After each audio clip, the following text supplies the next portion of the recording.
নীতি নৈতিকতা এবং চরিত্রের মানদণ্ড কী হবে সেটি যতক্ষণ আমরা ঠিক না করতে পারবো ততক্ষণ আমি নৈতিকভাবে সঠিক আছি না চারিত্রিকভাবে আমার পদস্খলন ঘটেছে তা ঠিক করাও সম্ভব নয়। আজকের পৃথিবীতে এমনও দেশ আছে, এমনও ব্যক্তি আছে যারা ইসলামের দৃষ্টিতে যেটি মহাপাপ সেটিকে তাদের লিগ্যাল রাইট, নৈতিক অধিকার হিসেবে দাবি করতেছে। যেমন LGBTQ এর মতো মহা অপরাধ, যার বর্ণনা আল্লাহ সুবহানাহু ওয়া তাআলা পবিত্র কোরআন মাজিদে লূত আলাইহিস সালাতু ওয়াস সালামের কওম হিসেবে তুলে ধরেছেন, এবং যাদের উপর আল্লাহ সুবহানাহু ওয়া তাআলার গজব, ভয়াবহ গজব এবং ধ্বংসের বর্ণনা কোরআনে আছে, যা আপনাদের সামনে সংক্ষিপ্তভাবে তুলে ধরার চেষ্টা করব। তো এই ধরনের জিনিসকেও আজকের বিশ্বে মানুষ অধিকার হিসেবে দাবি করতেছে। সুতরাং আপনাকে প্রথমত ঠিক করতে হবে যে মানুষের নীতি নৈতিকতার মানদণ্ডটা আসলে কি এবং কে ঠিক করবে।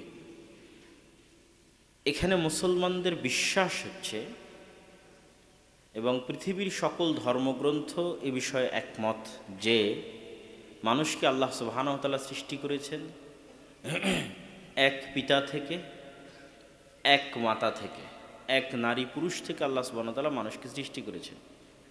এই মর্মে তাওরাত, জবুর, ইনজিল, বাইবেল এবং মুসলমানদের কোরআনের মধ্যে কোনো দ্বিমত নাই। ঘটনার ধারাবাহিকতায় দ্বিমত থাকতে পারে, ঘটনার বিস্তারিত বিবরণে দ্বিমত থাকতে পারে, কিন্তু এতটুকুতে দ্বিমত নাই যে আদম এবং হাওয়া আলাইহিমাস সালাতু ওয়াস সালাম থেকে মানব জাতির উৎপত্তি এবং আল্লাহ সুবহানাহু ওয়া তাআলা সৃষ্টি করেছেন। যদি আল্লাহ সুবহানাহু ওয়া তাআলা সৃষ্টি করে থাকেন তাহলে অবশ্যই মানুষের নীতি নৈতিকতা এবং চরিত্রের মানদণ্ড কে ঠিক করে দিবেন? আল্লাহ সুবহানাহু ওয়া তাআলা ঠিক করে দিবেন, এবং তিনি করেছেনও তাই। তিনি মানুষের জীবনকে, মানুষের জীবনের প্রত্যেকটা অংশ বিভিন্ন মূল্যবোধ দিয়ে সাজিয়ে দিয়েছেন।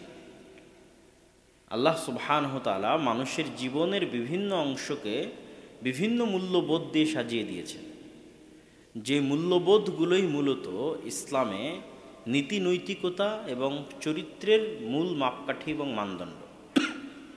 যেমন ইসলামে অর্থনীতির ক্ষেত্রে কি কি মূল্যবোধ প্রয়োগ করে থাকে ইসলাম। আপনি যদি ইসলামের যত হাদিসে, আল্লাহ রাসূল সাল্লাল্লাহু আলাইহি ওয়াসাল্লামের যত হাদিস আছে, যত কোরআনের আয়াত আছে, সবগুলোকে সামনে রাখেন, আপনি দেখবেন অর্থনীতিতে ইসলামের মূল্যবোধ সংক্ষিপ্ত কয়েকটা জিনিসের উপর দাঁড়িয়ে আছে। এক, আল ইফাহ, পবিত্রতা।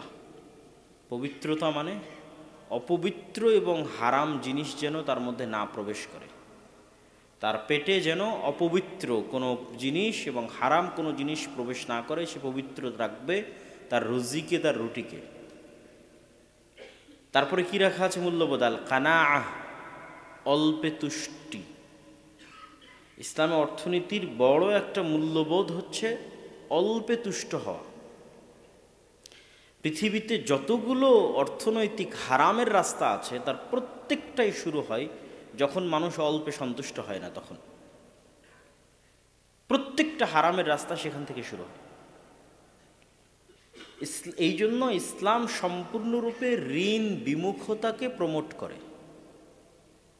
সুদি ঋণ তো বহু দূরের কথা, কর্জে হাসানাকেও ডিসকারেজ করে ইসলাম। কেন? তার মূল্যবোধটাই হচ্ছে অল্পে সন্তুষ্ট হওয়া।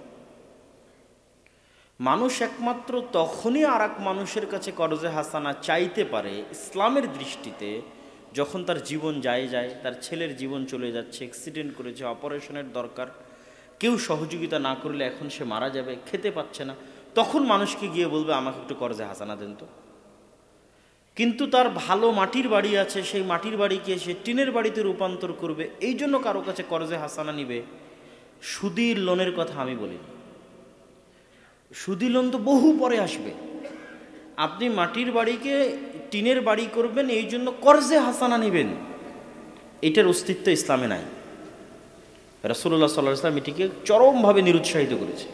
আবার টিনের বাড়ি আছে, সেটিকে পাকা বাড়ি করবেন, এই জন্য কর্জে হাসানা নেবেন, যেটাতে সুদ নাই সেই কর্জ মানুষের কাছে চাইবেন, এটাতে তিনি নিরুৎসাহিত করেছে। আপনার বাড়িতে এসি নাই, এসি ক্রয়ের জন্য আপনি কর্জে হাসানা নেবেন, ফ্রিজ ক্রয়ের জন্য আপনি কর্জে হাসানা নেবেন, মোটরসাইকেলের জন্য কর্জে হাসানা নেবেন। আমি কিন্তু সুদি লোনের কথা বলিনি, ওইটা আরও পরের স্টেপে। আমি হালাল পন্থাতেই মানুষের কাছে কর্জ চাইব, কিন্তু সেই কর্জটা বিলাসী পণ্যে, তাহলে এটি ইসলামী মূল্যবোধের বিরোধী। আপনি এখনও ইসলামী অর্থনীতির মূল্যবোধটা নিজের মধ্যে নিয়ে আসতে পারেননি। এটা অল্পে সন্তুষ্ট হওয়াকে প্রমোট করে। কেন কর্জকে ডিসকারেজ করা হয়? কেননা মানুষের মনুষ্যত্ব, মানুষের স্বাধীনতা, মানুষের পার্সোনালিটি, ব্যক্তিত্বকে ইসলাম অনেক দাম দেয়। এবং ওইটা যদি না থাকে, আর সব জায়গায় মানুষ, তার প্রত্যেকটা সেক্টরে ফাসাদ তৈরি হবে, ফিতনা তৈরি হবে। তার যদি পার্সোনালিটিতে আঘাত লাগে, তার যদি ব্যক্তিত্বে আঘাত লাগে, তার যদি মনুষ্যত্ব বোধে আঘাত লাগে, আত্মমর্যাদায় আঘাত লাগে, তাহলে তার লাইফের প্রত্যেকটা সেক্টরে ফিতনা তৈরি হবে, ফাসাদ তৈরি হবে। তো তার ব্যক্তিত্বে যেন আঘাতপ্রাপ্ত না হয়। কিভাবে আঘাতপ্রাপ্ত হবে? আজকে আপনি একজনের কাছে কর্জে হাসানা নেবেন, সুদি লোনের কথা বলিনি, কর্জে হাসানা নিলেন, কাল সে আপনার কাছে টাকা চাইতে আসবে, আপনি দিতে পারবেন না। যখন দিতে পারবেন না, তখন তার কাছে আপনি কি হবেন? ছোট হবেন। তাহলে এটা আপনার পার্সোনালিটিকে হার্ট করতেছে। একদিন দুই দিন পর আপনি মিথ্যা বলবেন, আপনার পরিবারকে মিথ্যা বলা শিখাবেন। যেই দিন থেকে আপনি মিথ্যা বলা শুরু করলেন, আপনার পরিবারকে মিথ্যা বলা শিখালেন, সেই দিন আপনার মনুষ্যত্ব শেষ হয়ে গেল, সেই দিন আপনার পার্সোনালিটি, ব্যক্তিত্ব শেষ হয়ে গেল। তখন যদি আপনার এই পার্সোনালিটি, ব্যক্তিত্ব, মনুষ্যত্ব শেষ হয়, আপনার আত্মমর্যাদা শেষ হয়ে যাবে, আপনার গায়রাত শেষ হয়ে যাবে। এই গায়রাতের প্রভাব সকল সেক্টরে পড়বে। তখন আপনার স্ত্রী যদি অন্যের বাড়িতে কাজ করেও টাকা নিয়ে এসে দেয়, আপনার মধ্যে কোনো ফিলিংস কাজ করবে না, কেননা আপনি আগেই তো নিজের আত্মমর্যাদা বিক্রি করে বসেছেন। কিন্তু যদি আপনার পার্সোনালিটি এবং আপনার স্বাধীনতা, আত্মমর্যাদা উঁচু থাকতো, তাহলে আপনি কখনোই আপনার স্ত্রীকে আরেকজনের বাড়িতে বা মাঠে কাজ করতে পাঠাতেন না। কিন্তু ওই যে শুরু থেকেই আপনি ইসলামী মূল্যবোধটা আপনার মধ্যে আসেনি, যে ইসলামের অর্থনীতির মূল্যবোধটা কি? অল্পে সন্তুষ্ট হওয়া, ঋণ বিমুখ থাকা। এরকম প্রত্যেকটা সেক্টরে ইসলামের মূল্যবোধ আছে। ঠিক পারিবারিক জীবনে ইসলামের সবচেয়ে বড় মূল্যবোধ হচ্ছে মানুষের যে লজ্জাস্থান আছে সেটির পবিত্রতা। এটি হচ্ছে সবচেয়ে বড় মূল্যবোধ। এবং এই মূল্যবোধের উপরে আল্লাহ সুবহানাহু ওয়া তাআলা পৃথিবীকে টিকিয়ে রেখেছেন। এই মূল্যবোধের উপরে আল্লাহ সুবহানাহু ওয়া তাআলা পৃথিবীতে পরিবার প্রথা জারি রেখেছেন। এবং এই মূল্যবোধ যখন নষ্ট হয়ে যাবে, তখন পৃথিবীতে পরিবার প্রথা হুমকির সম্মুখীন হবে। এবং যখন পৃথিবীতে পরিবার প্রথা হুমকির সম্মুখীন হবে, তখন আল্লাহ সুবহানাহু ওয়া তাআলা এই পৃথিবীকে রাখবেন না, এই পৃথিবী ধ্বংস করে দিবেন। এই জন্য এই একটা জিনিস সংরক্ষণ করার জন্য, মানুষের লজ্জাস্থানের পবিত্রতাকে সংরক্ষণ করার জন্য অসংখ্য বিধান তৈরি করা হয়েছে। একটা দুইটা নয়, শত শত বিধান তৈরি করা হয়েছে ইসলাম। গান শোনা কেন হারাম? এমনিতেই কিন্তু গান শোনা হারাম না। আসলে গান শোনা অন্য আর একটা কারণে হারাম। গানের নিজের কারণে গান শোনা হারাম এটা না। কেন গান শোনা হারাম? গান অবৈধ সম্পর্ককে প্রমোট করে। তাহলে যে গান শুনবে তার মধ্যে অবৈধ সম্পর্কের আগ্রহ তৈরি হবে। সে যখন অবৈধ সম্পর্কের দিকে যাবে, তখন তার ধীরে ধীরে লজ্জাস্থানের পবিত্রতা নষ্ট হবে। ওই মাকসাদটাকে ঠিক রাখার জন্য কত পূর্বে গান শোনাকে হারাম করা আছে। পর্দার কারণে পর্দা জরুরি এটা না। যদি সমাজে বেপর্দা থাকে, তাহলে ধীরে ধীরে অবৈধ সম্পর্ক সহজ হবে। অবৈধ সম্পর্ক সহজ হলে লজ্জাস্থানের হেফাজত থাকবে না, নষ্ট হয়ে যাবে। ফলত লজ্জাস্থানের পবিত্রতাকে রক্ষা করার জন্য অনেক আগে পূর্ব থেকে পর্দার বিধান দেওয়া আছে। যেন লা তাকরাবুল ফাহিশাহ বা লা তাকরাবুজ জিনা, তথা অবৈধ সম্পর্কের ধারে কাছে নিকটেও যেন মানুষ না যায়। তাহলে এরকম কত শত বিধানের ভিত্তি ভিত্তি লজ্জাস্থানের হেফাজত, তা আপনি কল্পনাও করতে পারবেন না। আমি আরও দু একটা উদাহরণ দেব, কিন্তু তার আগে বুঝার সুবিধার্থে আরও বলি যে ইসলামে আকীদা বা বিশ্বাসের মূল ভিত্তি হচ্ছে তাওহীদ এবং শিরক থেকে মুক্ত থাকা।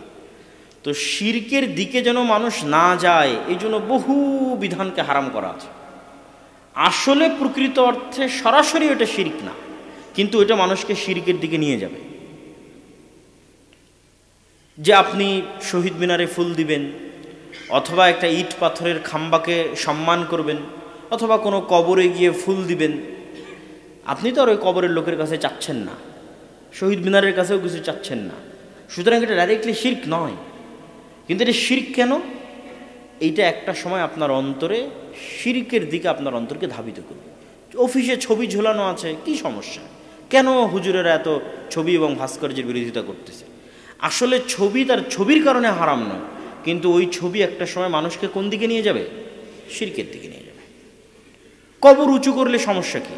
কবর উঁচু করলে কবরের প্রতি সম্মান তৈরি হলে আস্তে আস্তে আস্তে আস্তে ওইটা মানুষকে শিরকের দিকে নিয়ে যাবে। তো শিরকের মতো একটা ভয়াবহ গুনাহ থেকে বাঁচাতে তার চারি সাইডে অসংখ্য দেওয়াল তৈরি করা আছে ইসলাম। ঠিক লজ্জাস্থানের পবিত্রতাকে হেফাজত করার জন্য ইসলামে এরকম অসংখ্য বিধান দেওয়া আছে। যেমন তালাকের বিধানের সাথে যতগুলো বিধান সম্পৃক্ত, মেয়েদেরকে কেন ইদ্যত পালন করতে হবে, স্বামী যদি তাকে তালাকও দেয় তবুও কেন সে 3 মাসের পূর্বে অন্য জায়গায় বিবাহ বন্ধনে আবদ্ধ হতে পারবে না? বংশের পবিত্রতা রক্ষার জন্য, তথা আগের স্বামীর পক্ষ থেকে যদি তার পেটে কোনো সন্তান থাকে সেটি স্পষ্ট হওয়ার জন্য সে আর পরবর্তী 3 মাস অন্য কোথাও বিবাহ বন্ধনে আবদ্ধ হতে পারবে না। কেননা মানুষের পিতৃ পরিচয় ইসলামের সবচেয়ে গুরুত্বপূর্ণ বিষয়, এবং মানুষের লজ্জাস্থানের পবিত্রতার উপর ভিত্তি করেই মানুষের পিতৃর পরিচয় নির্ধারণ হয়। আর মানুষের পিতৃ পরিচয় নির্ধারণের উপর ভিত্তি করেই পৃথিবীতে পরিবার প্রথা টিকে থাকে। আর যখন এগুলো থাকবে না, তখন আল্লাহ পৃথিবীও রাখবেন না। এই জন্য কিয়ামতের পূর্ব মুহূর্তে মানুষের মধ্যে মনুষ্যত্ববোধ থাকবে না, মানুষ পশু প্রাণীর মতো হবে। পশু প্রাণী যেমন খোলা মাঠে একজন আরেকজনের সাথে সম্পর্ক করতে দ্বিধাবোধ করে না, মানুষ নারী পুরুষ সেই পর্যায়ে পৌঁছে যাবে। তখন আর পিতৃ পরিচয় ঠিক থাকবে না, পরিবার প্রথা অব্যাহত থাকবে না, তখন আল্লাহ কিয়ামত কায়েম করবেন। তার আগ পর্যন্ত পৃথিবী চলমান থাকবে। তাহলে মানুষের সাথে এবং পশুর মধ্যে সবচেয়ে বড় পার্থক্যের জায়গা হচ্ছে পিতৃ পরিচয়ের নিশ্চয়তা এবং লজ্জাস্থানের হেফাজত। এই জন্য প্রত্যেক যা যা এই রাস্তায় মানুষকে উৎসাহী করতে পারে তার প্রত্যেকটা হারাম করা আছে। আর বর্তমান সেকুলার এবং লিবারেল যে পৃথিবী, তারা প্রত্যেকটা ওই জিনিসকে প্রমোট করে যেই জিনিস মানুষকে অবৈধ সম্পর্কের দিকে ধাবিত করে। প্রত্যেক ওই জিনিসকে তারা মানুষকে, নারীকে প্রোডাক্ট, পণ্য দ্রব্য হিসেবে ব্যবহার করে।